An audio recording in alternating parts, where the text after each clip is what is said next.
कुत्तों को पकड़ने के लिए अभी शुरू नहीं हुई कार्रवाई। नगर निगम ने आज से धरपकड़ करनी थी शुरू। सुप्रीम कोर्ट के फैसले पर कई आरडब्ल्यूए ने जताई खुशी।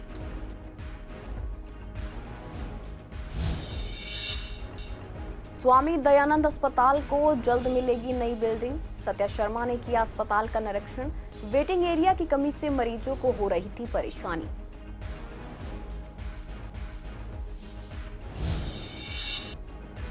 दिल्ली में ट्रैफिक नियमों की उड़ रही धज्जियां। पूर्वी दिल्ली में बिना हेलमेट नजर आए बाइक सवार। लोगों ने कहा चालान किया जाए और महंगा।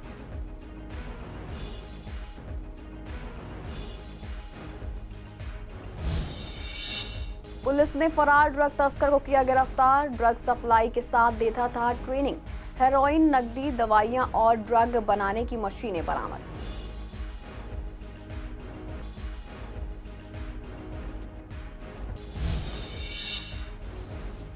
पूर्वी दिल्ली के मंदिरों में जन्माष्टमी की तैयारियां जोरों पर। फूलों और लाइट से सजाए जा रहे हैं मंदिर।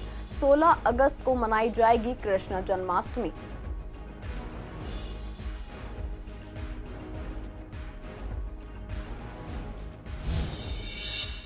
नमस्कार, आप देख रहे हैं सीसीएन डिजिटल। मैं हूं आपके साथ शिवानी तिवारी। स्वागत है आपका हमारे खास कार्यक्रम पूर्वी दिल्ली खास में। बुलेटिन की शुरुआत करते हैं कुछ खास खबरों के साथ।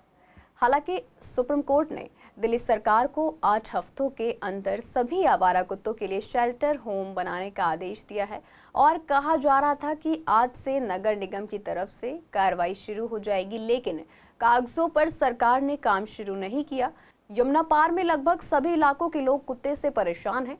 संवाददाता ने भोलानाथ नगर, बिहारी कॉलोनी, राम विहार, आनंद विहार और विवेक विहार में जाकर देखा तो बड़ी संख्या में आवारा कुत्ते इलाकों में मौजूद थे। स्थानीय लोगों का कहना है कि सरकार की तरफ से कुत्तों को पकड़ने का अभियान शुरू नहीं किया गया है। हालांकि जनता को सरकार पर भरोसा है। उनका कहना है कि सरकार को कुत्ते के खाने, रहने और इलाज की पूरी व्यवस्था करनी चाहिए, तभी इस समस्या का सही समाधान निकल सकता है। सुप्रीम कोर्ट के इस फैसले की कई जगह आलोचना भी हो रही है। वहीं सुप्रीम कोर्ट के सुनाए फैसले का अधिकांश आरडब्ल्यूए ने स्वागत किया है। हालांकि कई आरडब्ल्यूए को इस फैसले को एजेंसियों द्वारा लागू करने पर संशय भी है। लोगों का ये भी कहना है कि सुप्रीम कोर्ट के फैसले से लोगों को निजात मिल पाएगी और सरकार इस पर जल्द से जल्द कार्रवाई करे। देखो जी, एक बहुत सराहनीय कदम है सुप्रीम कोर्ट का। कुत्तों ने वो हाल कर रखा है कि गली में चलना मुश्किल हो जाता है। सड़कों पे चलो तो घेर लेते हैं और ऐसे चिपटते हैं जैसे आदमी जान नहीं बचा पाता है। तो इतना अच्छा फैसला है सुप्रीम कोर्ट का, इसकी सराहना करनी चाहिए, भूरी भूरी सराहना करनी चाहिए। पर अब क्या आता है उसके बाद इम्प्लीमेंट जो करेगी वो सरकार करेगी। अब सरकार उसमें क्या एक्शन लेता है, किस तरह एक्शन लेती है, उस पर डिपेंड करता है। उच्चतम न्यायालय का बहुत ही सराहनीय कदम है। जिस समस्या का समाधान हम बहुत दिन से चाह रहे थे वो ना सरकार दे पाई, ना लोकल बॉडीज़ दे पाई, उसका समाधान सुप्रीम कोर्ट ने किया है और बहुत ही लोगों को राहत मिलेगी। लोग बहुत दुखी थे। मेरा तो उन लोगों से भी निवेदन है जो इसके विरोध में खड़े हैं कि वो एक बार उन बच्चों को, उन लोगों की तरफ भी देखें। आरडब्ल्यू से मीटिंग की जाए, पूछा जाए कहाँ बनाया जाए, कैसे बनाया जाए, तो ये सब समाधान हो सकता है। लेकिन माननीय सुप्रीम कोर्ट का जो फैसला है ये एक सराहनीय फैसला है। बेटे, ये फैसला तो बहुत अच्छा है और बहुत देर से आया है। ये तो बहुत पहले आ जाना चाहिए था, क्योंकि इससे कॉलोनियों के अंदर भी और कुछ कुत्ते ऐसे इतने हो गए हैं जिनका कोई रोकथाम नहीं है और इंजेक्शन लगाते हैं, दूसरी जगह छोड़ जाते हैं कुत्ते, उनसे और प्रॉब्लम होती है और उससे कई बच्चों की जो मृत्यु हुई है ना, सबसे दुखद कारण वो है। और जैसे सुनने में आ रहा धीरे धीरे आगे कि इसकी मेडिसिन नहीं मिल रही, रैपिड जो इंजेक्शन लगाने वाले हैं उसकी प्रॉब्लम आ रही है। तो हम तो पहले तो गवर्नमेंट का धन्यवाद करते हैं कोर्ट का कि उन्होंने एक जारी किया है डॉग से बच्चों को बचने के लिए, और चीफ मिनिस्टर का जिन्होंने उनका स्वागत किया है और हम दिल्ली के निवासी भी स्वागत करते हैं। तो क्या, कि भाई क्या ये कहा जा सकता है कि अब जो लोग हैं वो आसानी से पार्कों में घूम सकेंगे? बिल्कुल बिल्कुल, अगर ये हट जाएंगे जब कुत्ते यहाँ से तो लोग आसानी से घूम जाएंगे। गवर्नमेंट का और कोर्ट का भी दिल से धन्यवाद करेंगे। भाई मैं यही कहना चाहूँगा, जो ये सुप्रीम कोर्ट का फैसला है कुत्तों को लेके, मैं इसकी काफ़ी प्रशंसा करता हूँ और काफ़ी अच्छा फैसला है। बाकी ये फैसला काफ़ी पहले आ जाना चाहिए था। हम आरडब्ल्यूए वाले काफ़ी मेहनत करते थे, चिट्ठियाँ भी लिखते थे कि कुत्ते काफ़ी लोगों को काट रहे हैं, हमारे बुज़ुर्गों को काट लेते हैं। सुबह वो मॉर्निंग वॉक पे जाते हैं बच्चे स्कूल जाते हैं उन्हें काट लेते हैं, हम लोगों को भी काट लेते हैं। पीछे काफ़ी घटनाएं भी हो गई, काफ़ी लोगों की जान भी चली गई। देखिए 8 हफ्ते का समय दिया है शेल्टर होम में डॉग्स को रखने के लिए, लेकिन जो मात्रा है कुत्तों की बहुत अधिक है और सुप्रीम कोर्ट का ऑर्डर है। अधिकारियों को और जनता को मानना भी पड़ेगा और मानना भी चाहिए, लेकिन इनकी जान को सुरक्षित रखते हुए ये काम होना चाहिए, क्योंकि ये भी एक प्राणी है। और जो देखना है ये देखना है कि इसको अमली जामा पहनाने के लिए एक बड़े लेवल पे कार्य करने की आवश्यकता होगी। ऐसा लगता है कि समय सीमा कम रह जाएगी, क्योंकि शेल्टर होम अभी कितनी तैयार है सरकार शेल्टर होम के लिए, वो भी देखना पड़ेगा। देखिए सरकार प्रतिबद्ध है सुप्रीम कोर्ट के ऑर्डर को मानने के लिए, लेकिन ये जानवर हैं, इनको जानवरों को ले जाके शेल्टर होम में ऐसे भी नहीं जाके छोड़ सकते। कारण क्या है कि उसके लिए पहले उनके खाने का, रहने का, उनके जो एक्सपर्ट हैं, कुत्तों को जो देखभाल कर सकते हैं, उनके एक्सपर्ट को वहाँ छोड़ना पड़ेगा। अदरवाइज़ वहाँ जाके पता लगा कि उनको बीमारी हो गई है, उनको खाने को नहीं मिल रहा है, वो उनकी डेथ होनी शुरू होगी, तो ये अन्याय हो जाएगा। तो इसलिए पहले सरकार तैयारी करेगी। पूरी तैयारी करने के बाद जब शेल्टर होम बन जाएंगे, उसमें एडुकेट स्टाफ आ जाएगा, तो उसके बाद सरकार इनको कुत्तों को वहाँ धीरे धीरे भेजना शुरू कर देगी। तो सुप्रीम कोर्ट के ऑर्डर के बाद 8 सप्ताह के अंदर स्ट्रीट डॉग्स को उनके शेल्टर होम्स में रखा जाना है। और लगातार यमुना पार की बात करें, यमुना पार में 1/3 से अधिक पूरी दिल्ली में जितने शेल्टर होम के लिए व्यवस्था बनाने में लगनी है, क्योंकि बताया जा रहा है कि यमुना पार के अंदर आवारा कुत्तों की समस्या बहुत ही ज़्यादा अधिक है। फ़िलहाल मैं जिस जगह मौजूद हूँ ये पोर्श एरिया है, विवेक विहार का एरिया है, और आप देखेंगे कि यहाँ पर जो गाड़ियों के नीचे भी आवारा कुत्तों ने अपना घर बना रखा है और ये सोसाइटी वाला एरिया है। बताया जाता है कि यहाँ पर भी करीबन 10 से 12 कुत्ते रोज़ाना घूमते हैं, पीछे के गलियों में घूमते हैं, लोग डरे रहते हैं, संभलाए रहते हैं। और यहाँ की जनता ने भी बताया है, और हमने यमुना पार के तमाम इलाके भी सर्च किए हैं, जैसे कि कृष्णा नगर, गांधीनगर इत्यादि क्षेत्र, विश्वास नगर को मिलाकर, जहाँ पर आवारा कुत्तों की काफ़ी समस्या आती है। सीसीएन ने बिहारी कॉलोनी का जायज़ा भी लिया था, वहाँ पर भी बहुत ज़्यादा आवारा कुत्ते हैं, लेकिन अभी एमसीडी द्वारा या कहें दिल्ली सरकार द्वारा या कहें स्थानीय प्रशासन द्वारा कोई भी आवारा कुत्तों के ऊपर एक्शन नहीं देखने को मिला है। वीडियो जर्नलिस्ट ललित कुमार के साथ विवेक पठानिया, सीसीएन दिल्ली। पूर्वी दिल्ली के सबसे बड़े एमसीडी अस्पताल स्वामी दयानंद हॉस्पिटल को जल्द ही एक नई बिल्डिंग और वेटिंग हॉल मिलने जा रहा है। स्थायी समिति के अध्यक्ष सत्या शर्मा ने अस्पताल के दौरे के बाद ये जानकारी दी। ये अस्पताल 1952 से चल रहा है और यहाँ रोजाना बहुत ज़्यादा संख्या में मरीज आते हैं। इमरजेंसी ब्लॉक में वेटिंग एरिया की कमी के कारण मरीजों और उनके परिवार वालों को काफ़ी परेशानी होती है। सत्या शर्मा ने बताया कि नई बिल्डिंग के साथ एक बड़ा वेटिंग हॉल भी बनेगा, जिससे मरीजों को बैठने की अच्छी सुविधा मिलेगी। उन्होंने अस्पताल के कई हिस्सों का निरीक्षण किया, जैसे जच्चा बच्चा वार्ड, थिएटर ब्लॉक और जनरल ओपीडी, और डॉक्टरों से भी बात की। निरीक्षण के दौरान उन्होंने मरीजों से बात कर अस्पताल की सुविधाओं का जायजा लिया। उनका कहना है कि नई बिल्डिंग और वेटिंग हॉल से अस्पताल में इलाज की सुविधाएं बेहतर होंगी। साथ ही भविष्य में अस्पताल के और भी विकास के लिए कई योजनाएं बनाई जा रही हैं। और आज इसकी कैपेसिटी है उससे ज़्यादा काम कर रहा है। आपने देखा होगा हज़ारों पेशेंट डेली के आते हैं, मतलब कंपैरेटिव हिंदूराव। तो आप देखो इतने बड़े हॉस्पिटल को मैनेज करना, मैं अपने काउंसलर पवार जी का और अपने पुनीत जी का बहुत शुक्रिया करती हूँ कि उन्होंने ऐसे हॉस्पिटल को मैनेज कर रखा, और साथ में हमारे एडिशनल कमिश्नर जिन्होंने मतलब बहुत अच्छी तरह से इनको, और आगे भी जो हमारे बिल्डिंग है, पुरानी बिल्डिंग है, उसको उसके मेंटेनेंस का, और बाकी जो आपने देखा यहाँ पे ऐसी यूनिट है जो बाकी प्राइवेट हॉस्पिटल में भी नहीं हो। लेज़र से भी यहाँ ट्रीटमेंट हो रहा है और आप सब साथ में थे, तो मुझे बहुत अच्छा लग रहा है कि स्वामी दयानंद हॉस्पिटल मतलब एमसीडी को रिप्रेजेंट कर रहा है और बहुत अच्छे से काम कर रहा है। ईडीएमसी क्षेत्र का सबसे बड़ा हॉस्पिटल स्वामी दयानंद हॉस्पिटल, आश्रित स्टैंडिंग कमेटी के चेयरमैन आज एडिशनल कमिश्नर के साथ में आज हॉस्पिटल में आई थी। उन्होंने विजिट की, बहुत सारी समस्याएं थी, उन समस्याओं का निराकरण किया। एडिशनल महोदय ने भी और स्टैंडिंग कमेटी चेयर महोदय ने बात करके इसको कैसा अच्छा बना सकते हैं, कैसी नई बिल्डिंग बन सकते हैं, इक्विपमेंट क्या क्या चाहिए यहाँ पर, उसके लिए आज बात हुई। इस तरह की शिकायतें हैं वो कम से कम आए, तो हमारी कोशिश यही रहेगी कि जो जनता यहाँ पे आ रही है उनको कम से कम समय में ज़्यादा से ज़्यादा अच्छी सुविधा कैसे दी जाए। तो मैडम के गाइडेंस में जैसे मैडम ने आज विज़िट किया, काफ़ी सारे इंस्ट्रक्शंस पास ऑन किए, हम ज़रूर कोशिश करेंगे उसको जल्द से जल्द उसको धरातल ग्राउंड में इम्प्लीमेंट करें ताकि लोगों को जितना हो सके जल्द से जल्द सुविधाजनक इलाज और बेहतर इलाज दे। दिल्ली की सड़कों पर ट्रैफिक नियमों का उल्लंघन अब आम बात हो गई है। बिना हेलमेट बाइक चलाना, जहां तहां गाड़ियां पार्क कर देना और ऑटो चालकों का बीच सड़क से ऑटो निकालना, ऐसा नज़ारे दिल्ली में रोज देखने को मिल जाते हैं। इसका नतीजा ये है कि चौराहों पर जाम लगना अब दिल्ली की पहचान बनती जा रही है। हमने पूर्वी दिल्ली के इलाकों का दौरा किया, जहां देखा गया कि अधिकतर युवा बिना हेलमेट के बाइक चला रहे हैं। रेड लाइट को जंप करना मानो उनके लिए कोई नियम ही नहीं है। जगतपुरी रेड लाइट और ककड़ुमा कोर्ट जैसे इलाकों में रोड के किनारे अवैध तरीके से गाड़ियां पार्क की जा रही थी, जिससे लंबा ट्रैफिक जाम लग रहा था। कुछ लोगों का कहना है कि हेलमेट पहनना जरूरी है और सरकार भी इसके लिए जागरूक करती रहती है।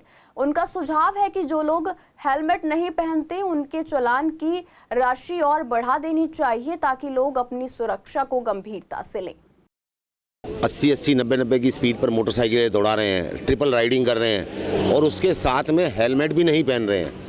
ये बड़ा जान को खतरा है बच्चों के हमारे आने वाले टाइम में, और इनको सोचना पड़ेगा बच्चों को, क्योंकि बात यह है कि एक्सीडेंट होने के बाद में सरिये पड़ जाते हैं, बीच में जोड़ों में दिक्कत हो जाती है, पूरी ज़िंदगी पूरी लाइफ ख़राब हो जाती है। तो मेरा तो सब अभिभावकों से भी और बच्चों से भी निवेदन है कि कृपया करके हेलमेट पहने, ट्रैफिक नियमों का उल्लंघन ना करें, ट्रैफिक नियमों का पालन करें ताकि आने वाले टाइम में आपकी ज़िंदगी और अच्छी बने, अच्छा रहे। और अनुशासन में रहना देखो हर दिल्ली वाले का कर्तव्य है। हालांकि हम दिल्ली वाले मानते नहीं हैं इन बातों को। आप देखो मैं भी खुद हेलमेट लेके चल रहा हूँ और हेलमेट पहन के चलता हूँ। तो आने वाले टाइम में भैया प्लीज़ आप सब लोगों से हाथ जोड़कर निवेदन है, हेलमेट का सदुपयोग करें। जी हेलमेट तो बहुत ज़रूरी है और बहुत ज़्यादा ही ज़रूरी है कि इससे काफ़ी बहुत जल्दी एकदम आपकी जान को जो नुकसान होता है उससे बहुत फ़ायदा होता है। चला रहे हैं गाड़ी, उनको भी जागरूकता और भी होनी चाहिए कि क्या नाम हेलमेट से। दिल्ली पुलिस की ANTF टीम ने लंबे समय से फरार चल रहे ड्रग तस्कर तूफान सिंह को गिरफ्तार किया है। वह 2023 में NDPS एक्ट के तहत दर्ज एक मामले में शामिल था। पुलिस ने मौजपुर निवासी मोहम्मद जाहिद को 500 ग्राम हेरोइन के साथ पकड़ा था। छानबीन में उसके घर से 4.5 किलो हेरोइन, 3 किलो से ज़्यादा मिक्सिंग पाउडर, अमोनिया सॉल्यूशन, रंग, नकदी, दवाइयां और ड्रग बनाने की मशीनें मिली थी। जांच में पता चला कि जाहिद को ये सारा कच्चा माल और ट्रेनिंग तूफान सिंह देता था, जो मध्य प्रदेश के मंदसौर और भवानी मंडी से सप्लाई करता था। पुलिस को जानकारी मिली कि तूफान सिंह मंदसौर के शामगढ़ इलाके में छिपा है। इंस्पेक्टर राकेश दुहान की टीम ने 31 जुलाई को पलखंडा गांव में छापेमारी कर उसे गिरफ्तार कर लिया। पूछताछ में उसने अपना जुर्म कबूल किया और बताया कि वह इलाके में कच्चे ड्रग की सप्लाई करता था। पूरे देश में 16 अगस्त को कृष्ण जन्माष्टमी का पर्व बड़े धूमधाम से मनाया जाएगा। हालांकि त्योहार से पहले ही मंदिरों में तैयारियां जोरों पर हैं। बाहुबली एनक्लेव श्री राम मंदिर में भगवान श्री कृष्ण के वस्त्र बदलने, स्नान और श्रृंगार की तैयारियां चल रही हैं। साथ ही मंदिर में साफ सफाई का काम और लाइटें लगाने का काम भी जारी है। वहीं गीता कॉलोनी के इस्कॉन मंदिर में जन्माष्टमी केवल एक दिन नहीं बल्कि 4 दिन तक 14 से 17 अगस्त तक मनाई जाएगी। यहाँ कार्यकर्ता मंदिर को सजाने के लिए खुद वॉल हैंगिंग, फूलों की सजावट और दूसरी सुंदर कलाकृतियां तैयार कर रहे हैं। मंदिर के गुरुजी ने बताया कि 1 महीने पहले से ही तैयारियां शुरू हो चुकी थी। इनमें फूलों की मालाएं, भजन संध्या, नृत्य प्रस्तुतियां और पंडाल की व्यवस्था शामिल है। 16 अगस्त को मुख्य जन्माष्टमी कार्यक्रम होगा, जिसे लेकर भक्तों में भारी उत्साह है। सभी भक्त पूरे जोश के साथ तैयारियों में जुटे हुए हैं ताकि ये पर्व यादगार बन सके। माता जी, ये वॉल हैंगिंग बन रही है ऑल्टर को सजाने के लिए। कैसे, कब, कितने पहले तैयारी शुरू कर रहे हो आप लोग? माता जी वैसे तो तैयारी बहुत महीने पहले से शुरू हो जाती है ना। हम लोग ऑल्टर को सजाने के लिए वॉल हैंगिंग बनाते हैं और भी अदर डेकोरेशन करते हैं फ्लावर से, और हमें करके बहुत अच्छा लगता है। एक सेवा है, भगवान से और कनेक्ट होते हैं, भक्तों से कनेक्ट होते हैं, और अपने स्पिरिचुअल मास्टर की सेवा करके, मतलब उनकी इंस्ट्रक्शंस को फॉलो करके और भक्ति में आगे बढ़ते हैं। सारी तैयारी किस चीज़ के लिए चल रही है? जन्माष्टमी महोत्सव, आर्ट एंड क्राफ्ट से रिलेटेड और डांस प्रिपरेशन कर रहे हैं, सारे कल्चरल प्रोग्राम्स, काफ़ी प्रोग्राम्स हो गए बिग। गर्ल्स प्रिपेयर कर रहे हैं, मतलब बॉयज़ एवरीवन प्रिपेयर कर रहे हैं सब कुछ। किस तरीके सजाया जाता है पूरे मंदिर को? फूलों से, लाइटिंग? हाँ, फूलों से, आर्ट एंड क्राफ्ट चीज़ों से, काफ़ी सारी चीज़ें हो गई। यहाँ पर 14 तारीख से जन्माष्टमी 2025 महा महोत्सव का आयोजन किया जा रहा है। तो 14 अगस्त से श्रीमद् भागवतम की कथा, दशम स्कंद भगवान कृष्ण की लीलाओं से जन्माष्टमी महा महोत्सव प्रारंभ होगा। सुंदर मधुर कीर्तन व वैष्णव गीतों के द्वारा भगवान का आह्वान किया जाएगा, और बहुत सुंदर भगवान कृष्ण की लीलाओं से बच्चों के द्वारा मधुर नाटिका प्रस्तुत की जा रही है, और बहुत सुंदर कीर्तन जो है किया जाएगा, और साथ में नृत्य, पारंपरिक नृत्य और कई प्रकार के भरतनाट्यम और ओडिसी, इस प्रकार के जो क्लासिकल डांसेस हैं उनके द्वारा भगवान का स्वागत किया जाएगा, आह्वान किया जाएगा। कृष्ण जन्माष्टमी की तैयारियां हैं मंदिरों में जैसे की जाती हैं। हर बार सभी भगवानों को न्यू ड्रेसें पहनाई जाएंगी और सुंदर मुकुट श्रृंगार किया जाएगा, अलौकिक दिव्य, और मंदिर के ऊपर लड़ियाँ वगैरह, झालर वगैरह, साफ सफाई चल रही है। भगवान की सेवा की पूरी तैयारी हो रही है जी, बिल्कुल। मूर्तियों को गंगा का स्नान करा के सबको साफ करके ढंग से, और पवित्र तो हैं ये मूर्तियाँ, लेकिन उनको और सुंदरीकरण के लिए उनको श्रृंगार, अलौकिक दिव्य और पोशाकें, मुकुट, हार वगैरह पहनाए जाएंगे। फिर जिस दिन की जन्माष्टमी उस दिन सुंदर फूलों से सजाया जाएगा और सुंदर लाइटें लगाई जाएंगी, और ऐसा सुंदर माहौल बन जाता है कि साक्षात भगवान ही प्रकट हो गए। पूर्वी दिल्ली के पांडव नगर पुलिस ने गुप्त सूचना के आधार पर एक ड्रग तस्कर को गिरफ्तार किया है। आरोपी के पास से 311 ग्राम गांजा बरामद हुआ। ये कार्रवाई जवाहर मोहल्ला शशि गार्डन इलाके में की गई। पुलिस टीम में इंस्पेक्टर, हेड कांस्टेबल और कांस्टेबल नरेंद्र शामिल थे, जिन्होंने एसीपी मयूर विहार की निगरानी में छापा मारा। गिरफ्तार आरोपी की पहचान चांद बाबू के रूप में हुई है, जो शशि गार्डन में रहता है और मजदूरी करता है। उसने पूछताछ में बताया कि वे आर्थिक तंगी से जूझ रहा था और जल्दी पैसा कमाने के लिए छोटे स्तर पर गांजा बेचने लगा। उसने ये भी बताया कि उसे ये नशीला पदार्थ एक अज्ञात सप्लायर से मिला, जिसकी तलाश जारी है। चांद बाबू का पहले कोई आपराधिक रिकॉर्ड नहीं रहा है। उसके खिलाफ एनडीपीएस एक्ट के तहत केस दर्ज कर लिया गया है और आगे की जांच जारी है। पूर्वी दिल्ली के न्यू अशोकनगर थाना पुलिस ने 2 कुख्यात चोरों को पकड़ा है। गिरफ्तार आरोपियों की पहचान गुलबहार और उसका भाई मोहम्मद खान उर्फ खानू के रूप में हुई है। दोनों नोएडा में फल की रेहड़ी लगाते थे, लेकिन चोरी की वारदातों में भी शामिल थे। पुलिस के मुताबिक ये दोनों इलाके के जाने पहचाने बदमाश हैं और पहले से कई मामलों में पकड़े जा चुके हैं। पुलिस ने इनके पास से 4 लैपटॉप, चांदी की मूर्ति, चांदी का सिक्का, मोबाइल, नकदी, कपड़े और घड़ी बरामद की है। गुलबहार के खिलाफ 13 और मोहम्मद खान के खिलाफ 57 आपराधिक मामले दर्ज हैं। ये दोनों दिन में बंद घर और दुकानों को निशाना बनाकर कीमती सामान चुरा लेते थे। सीसीटीवी और मुखबिरों की मदद से पुलिस ने दोनों को पकड़ लिया है। फिलहाल पुलिस दोनों से पूछताछ कर रही है ताकि बाकी वारदातों का भी पता लगाया जा सके। पूर्वी दिल्ली के मंडावली इलाके में पुलिस ने एक झपटमार को गिरफ्तार किया है, जिसके पास से एक अवैध बटन वाला चाकू बरामद हुआ है। ये कार्रवाई ऊर्जा विहार रेलवे फाटक क्षेत्र में गश्त के दौरान की गई। कांस्टेबल ने एक संदिग्ध युवक को देखकर उसका पीछा किया और उसे पकड़ लिया। तलाशी में उसके पास से बटन वाला चाकू मिला। गिरफ्तार व्यक्ति की पहचान अभिषेक के रूप में हुई है। पूछताछ में उसने कबूल किया है कि वह शराब के नशे में था और झपटमारी की योजना बना रहा था। उसने ये भी स्वीकार किया कि वह पहले से ही 17 आपराधिक मामलों में शामिल रह चुका है। आरोपी 8वीं क्लास तक पढ़ा है और फिलहाल बेरोजगार है। अभिषेक के खिलाफ मंडावली थाने में केस दर्ज किया गया है। पुलिस आगे की जाँच कर रही है। आज़ादी के अमृत महोत्सव के तहत 2 अगस्त से लेकर 15 अगस्त तक हर घर तिरंगा महोत्सव और आज़ादी का अमृत महोत्सव बड़े ही हर्षोल्लास के साथ मनाया जा रहा है। उत्तर पूर्वी दिल्ली के वजीराबाद पुश्ता रोड पर कार्यरत RAF 103 बटालियन द्वारा हर घर तिरंगा यात्रा निकाली गई और आज़ादी का अमृत महोत्सव मनाया गया। हर घर तिरंगा महोत्सव यात्रा RAF 103 बटालियन के कमांडेंट चंदन बाबू सिंह द्वारा आयोजित की गई, जिसमें तिरंगा लहराते हुए भारत माता की जय के नारे लगाते हुए जवानों ने देश के वीर शहीदों को नमन किया। दिल्ली सरकार ने सीएम रेखा गुप्ता के नेतृत्व में पेड़ काटने या छांटने को लेकर दिल्ली के लोगों को बड़ी सहूलियत देने का काम किया है।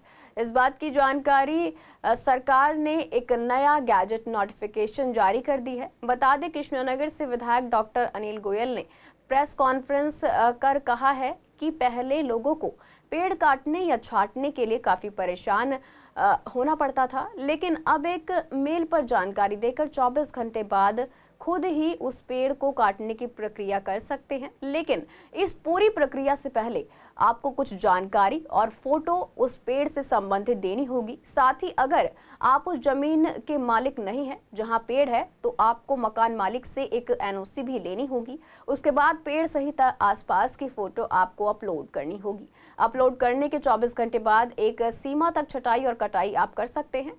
बरसात या आंधी के कारण कोई पेड़ यातायात में रुकावट बन रहा हो या कोई ऐसा पेड़ जो झुक गया हो और गिरने की संभावना हो, उसकी जानकारी भी आप समय से देखकर कटाई कर सकते हैं। उस पर एक प्रोटोकॉल भी आएगा। ये जब आप खोलेंगे तो एक उस पर फॉर्मेट भरने के लिए आता है कि भाई क्यों आप करना चाहते हो, उसके फ़ोटो डालना है, उसके ओनरशिप भी डालनी पड़ेगी। तो लैंड ओनिंग एजेंसी होगी या इंडिविजुअल जिसका घर है उसको अपने ओनरशिप प्रूफ देना पड़ेगा। या मान लीजिए वो किराए पे रहता है तो उसको जो मालिक है उससे एनओसी लेकर उस पर डालना होगा। तो जब आप इसको खोलेंगे साइट को तो आपको ये सारी फॉर्म भरने की पूरा प्रोसीजर पता चल जाएगा। इस पर आप डालिए, आपको इन्फॉर्म करना ट्री ऑफिसर्स को, 24 घंटे बाद आप इसको काट सकते हैं।